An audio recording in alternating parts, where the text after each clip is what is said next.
एकांत में मंत्र जप कर रहे हैं तो ये चार बातें नहीं होनी चाहिए मंत्र जापक में या नाम जापक में। उस समय जिस समय हम बैठे हैं, पहला, नाम जप या मंत्र जप में जो ही हम माला प्रारंभ करते हैं तो सद्गुरुदेव भगवान को प्रणाम करके मौन धारण करते हैं जब तक वो माला ना हो जाएगी।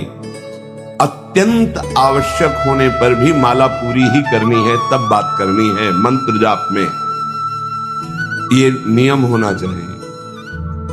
अगर ऐसा नहीं है तो फिर माला पुनः आपको प्रारंभ करनी पड़ेगी, उसे पूरा करने। बीच में रोक कर बात करके फिर आगे ये नहीं चलेगा, ये दोष माना जाता है। माला पूरी होने तक वार्ता नहीं हो सकती। बोलना बीच में, पहला दोष। दूसरा, इधर उधर देख ऐसे माला जपने, मेरुदंड सीधी, नासाग्र दृष्टि ऐसे। जिसे नींद आने की संभावना है वो आंख मूंद के भजन करने मत बैठे। एक कंबल या शाल ओढ़ा, आंख मूंद ली तो माला छूट जाएगी और आपका समय व्यतीत हो जाएगा नींद में। ऐसा प्राय होता है। कठोर आसनों पे बैठ करके नींद ना आए इसलिए नासाग्र दृष्टि रख के जप किया जाता है। उस मंत्र का ध्यान करते हुए आंख खुली हुई, बार बार पलक झपकना ऐसे ये नहीं, नासाग्र दृष्टि होती है। मंत्र जप करते हुए बोलना नहीं, जैसे 11 माला का नियम दिया है गुरु मंत्र का।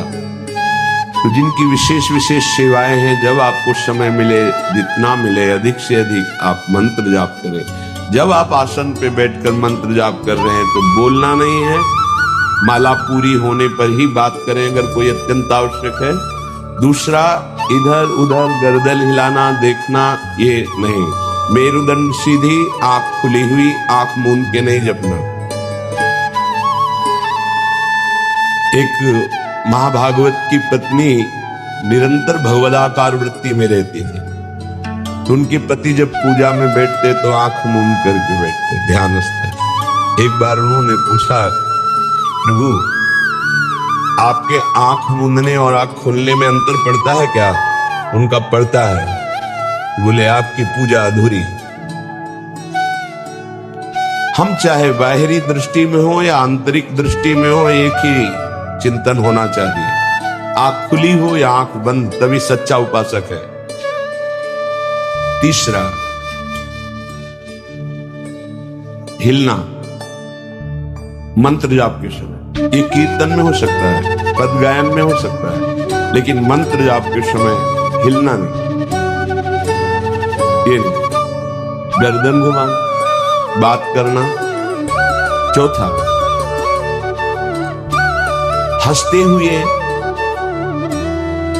प्रपंच की वार्ता का, हंसी मजाक चल, बोलना मतलब उत्तर देना। चौथे में जो हंसते हुए प्रपंच वार्ता करना। बैठे कुर्सी में 3 लोग, माला हाथ में, प्रपंच की वार्ता। अपमान कर रहे हो माला का, मंत्र का। आप क्या कर रहे हो? उपहास कर रहे हो। 4 लोग जा रहे, माला सरक रहा है, बातचीत कर रहे, तो माला सरकाने से थोड़ी भगवत प्राप्ति होगी। जो माला की एक भी मन का नाम और मंत्र से खाली ना जाए, उसका चिंतन करते हुए, वो आंतरिक चिंतन को बढ़ाने के लिए माला है। माला सरकाने से थोड़ी भगवत प्राप्ति होती है। माला की मनका के सहारे से हम प्रत्येक मंत्र का चिंतन करके, उसका श्रवण करके, मनन करके तब फिर आगे बढ़ते हैं।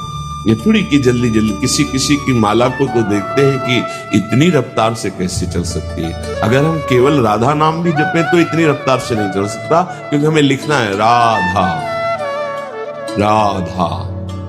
फिर अष्टादशाक्षर मंत्र या 12 मंत्र, फिर इन मंत्रों को तो कैसे आप इतनी जल्दी, कैसे बिना अक्षर मात्रा दर्शन के कैसे आप मन का सरका दिए? 11 माला बहुत होते हैं।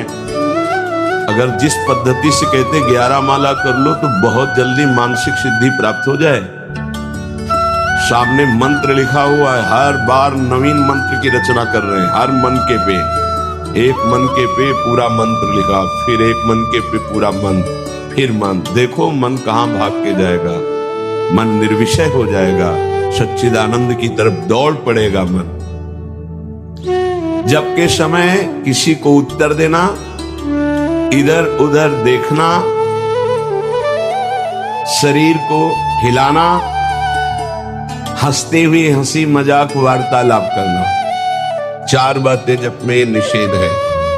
जब काले न भासेत नान्यानि प्रेक्षेत बुधः न कंपेत शिरोग्रीवाम दंता नैव प्रकाशयेत। 4 बात। ए हंसी मजाक, 2 साधक चल रहे रास्ते में, माला भी चल रहा, हंसी मजाक। ए तुम्हारे पास समय कैसे, तुम्हारा माला कैसे चल रहा है, तुम वार्ता कर रहे हो, हंसी मजाक कर रहे हो, ऐसा नहीं, इतने सिद्ध नहीं हो गए हो। जो शास्त्र जब काले न भाषेत नान्यानि प्रेक्षित बुधः न कंपेत शिरोग्रीवाम दंतान नैव प्रकाशयेत। माला जपते समय ये ऐसे हिलना डुलना, शांत, हंसी मजाक, न दंतान नैव प्रकाशयेत, दांत नहीं दिखाई देने चाहिए। गुरु मंत्र के समय तो मुख से वायु भी नहीं निकलनी चाहिए, मुख से। बस ये स्थिति, थोड़ा दांतों के बीच में जगह है, जिह्वा का अग्रभाग ऊपर के दांत के जोड़ पे है, हल्की सी नाक की श्वास से मंत्र का उच्चारण है, उसी का श्रवण है, और नेत्रों से दृष्टि में हम देख रहे हैं।